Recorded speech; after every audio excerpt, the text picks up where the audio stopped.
In the top stories, Ras Kelly named Skelec Power Soca King, basic car maintenance to be part of driver's test in St. Lucia, and Iceland evacuees check on homes after volcano calms. Hello and welcome to the ZIZ Midday Newscast. Today is Friday, December 22nd, 2023. I'm Scotticia Hendrickson. Nationally, Kelvin Kelly, stage name Ras Kelly, is the new Skelec Soca King for Sugar Mass 52. Kelly scored 534 points with his song Showcase. ZIZ Newsroom caught up with the winner minutes after the announcement to talk to him about how he feels about being crowned the 2023-2024 Soca Monarch. In 2006, I won the Soca Monarch already with Masquerade. So the feeling is like 2006. Overwhelmed with joy. I feel good. And I want to say that I really work hard. And they really say, hard work? Yes.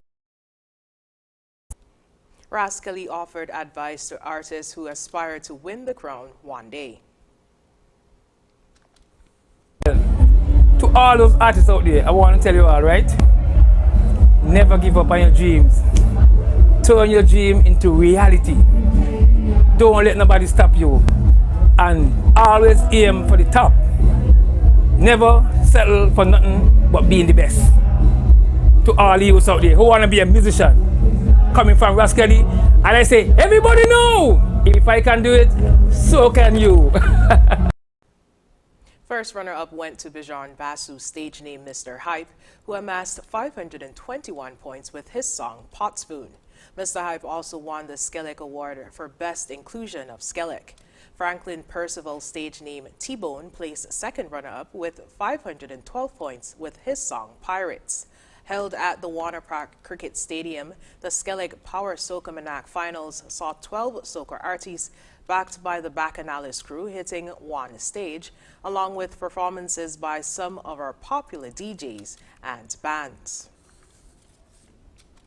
Residents of the Cardin home in St. Kitts have been treated with a Christmas luncheon sponsored by the Rotary Club of St. Kitts. The luncheon was held on Thursday, December 21st, and benefited the 78 residents of the home.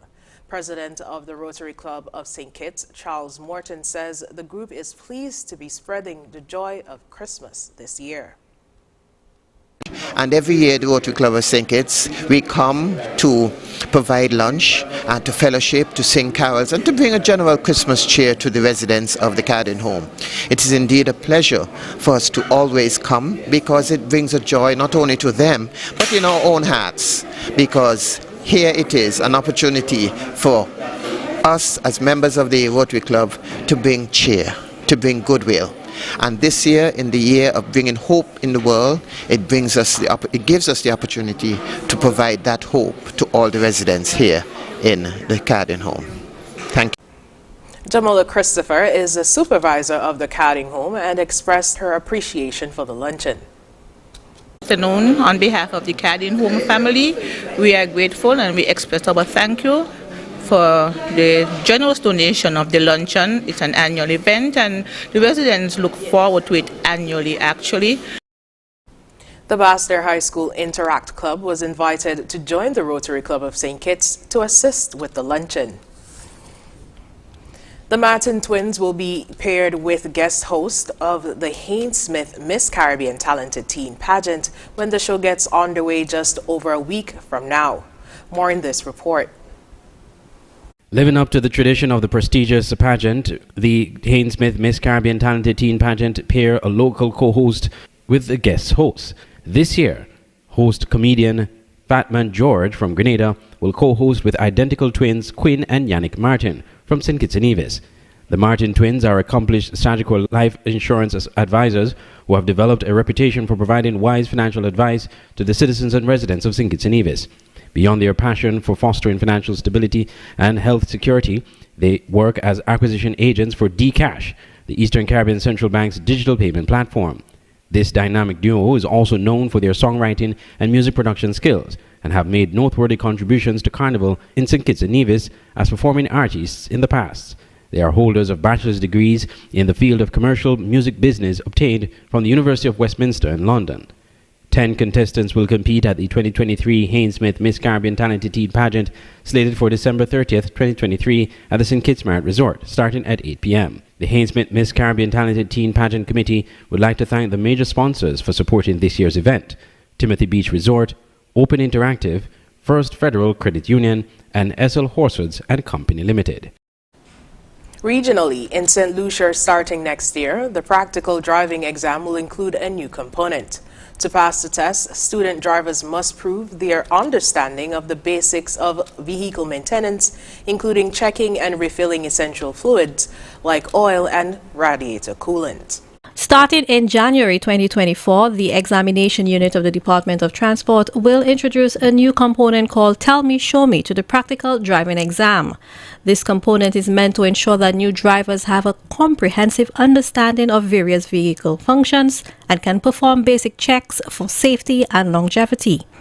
The National Association of Driving Schools, NADS, has welcomed this new addition to the practical exam.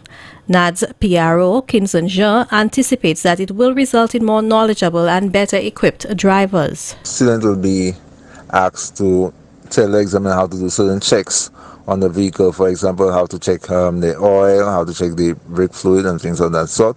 It will also have them to show the examiner how to check the tires, to see the tires good, does it have sufficient air and things like that.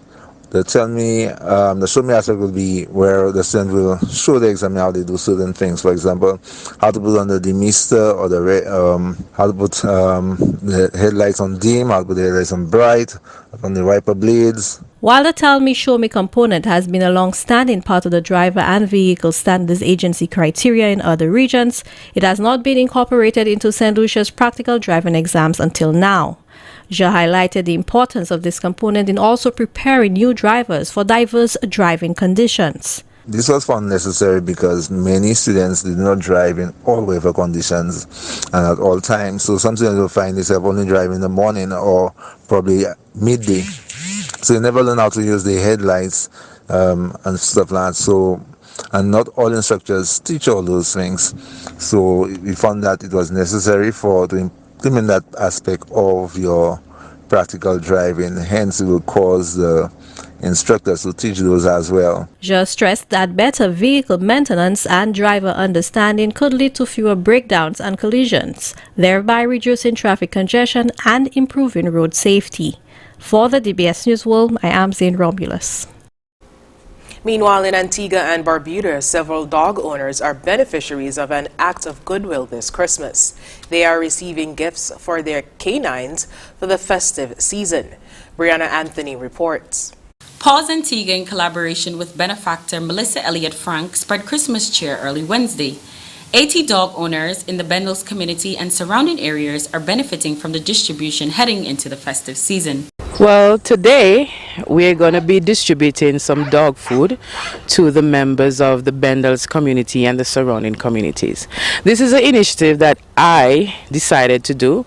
I did it already a couple of months ago because the opportunity came up where I got some dog food. I solicited some dog food to give to the members in my community. Melissa Elliott Frank, who is manager of the Dog Control and Registration Authority, provides details on the timely donation. Because there are a lot of persons who own dogs and sometimes people need help. Dog food is very expensive, and this is one way that I can contribute to my community by giving them some dog food. We sought reactions from recipients. I want to say thank you for appreciation of the dog food I'm receiving. I get one last year and I appreciate it also. So I give thanks and praises for Coco, and thank you very much. I'm very grateful and thankful for this dog food. It means a lot to me. The dog food right now, very expensive, and for the Christmas, yeah, I don't really have to worry about the dog food right now. We can invest it in something else. So that's really thankful for the dog food and for the village, everyone in the community who is going to get the dog food, because last year we got it ready and we are so thankful because Like this, I'm very thankful for the dog food. It's a very expensive brand. Me myself couldn't afford it, so I'm very thankful. Brianna Anthony for ABS News. Internationally, residents returned briefly to Grandavik, an evacuated fishing town in Iceland, for the first time since a volcanic eruption, to check on their homes and collect some belongings. A great crack in the ground shows where a volcanic eruption threatened the Icelandic fishing town of Grindavik, though lava flows missed the only town close by. Evacuated residents checked on their homes and collected belongings on Thursday, returning briefly for the first time since it happened. The 4,000 residents of Grindavik, about 25 miles southwest of the capital Reykjavik, were evacuated in early November because of intense seismic activity. Guðjón Emil Gartharsson doesn't expect to be allowed home imminently. How this is, I don't think, not soon, but maybe in the future, hopefully, but we'll just have to see because the crack goes through the town. So we'll just have to see if it's going to survive. Scientists who flew over the area said lava flows had continued to diminish, and no volcanic activity was visible, 3 days after the volcano spewed lava and smoke high into the air. Thorstein Einarsson says he'll come home as soon as authorities let him. My future is here. I will be here. My kids will be here. We are going to do everything we can to make this town good again. The decreasing lava flows have eased worries of a repeat of the international travel chaos caused by ash from another volcanic eruption on the island in 2010. The Icelandic Meteorological Office said on Thursday it was still too soon to declare the eruption over. Top leader of Hamas was in Egypt for talks Wednesday on halting the war in Gaza and securing the release of at least some of the 129 Israeli captives held by Palestinian militants. Hamas's top leader, Ismail Haniyeh, traveled to Cairo on Wednesday for talks on the war in Gaza, after Israel said that it was ready to accept a new truce in exchange for hostages. But Hamas says no more hostages will be released until Israel ends its war on Gaza. In New York, members of the United Nations Security Council chamber vote on a new resolution for the entry of humanitarian aid into the Palestinian enclave, intended to improve the catastrophic humanitarian situation in Gaza. A vote which had first been postponed on Monday. Talks have been ongoing since in an effort to get the Biden administration to abstain or vote in favor of the resolution. Studies by the World Food Programme of the United Nations show that the majority of the population of Gaza is in a severe or extreme situation, with 90% of them spending days without eating. Displaced children only have access to between 1.5 and 2 liters of water per day, 10% of the minimum necessary for hydration and hygiene. The number of cases of diarrhea in children less than 5 years old has multiplied by 20. More than 360,000 cases of infected people have been detected among those who have taken refuge in UN facilities in Gaza. And now for the weather. Present weather is fair. Winds are a light breeze of 7 miles per hour from the northeast. Seas are 1.5 to 2.1 meters or 5 to 7 feet, with swells peaking 1.8 meters or 6 feet. The high surf advisory is now in effect. The weather forecast for St. Kitts and Nevis predicts mostly sunny skies with a slight chance of showers. Tonight will be mostly fair with a 10% or slight chance of showers. Sunset today will be at 5:36 p.m. Sunrise tomorrow will be at 6:36 a.m. And that brings us to the end of the ZIZ Midday newscast. Join us this evening for these stories and more. Thank you so much for joining us. I'm Scotty Hendrickson.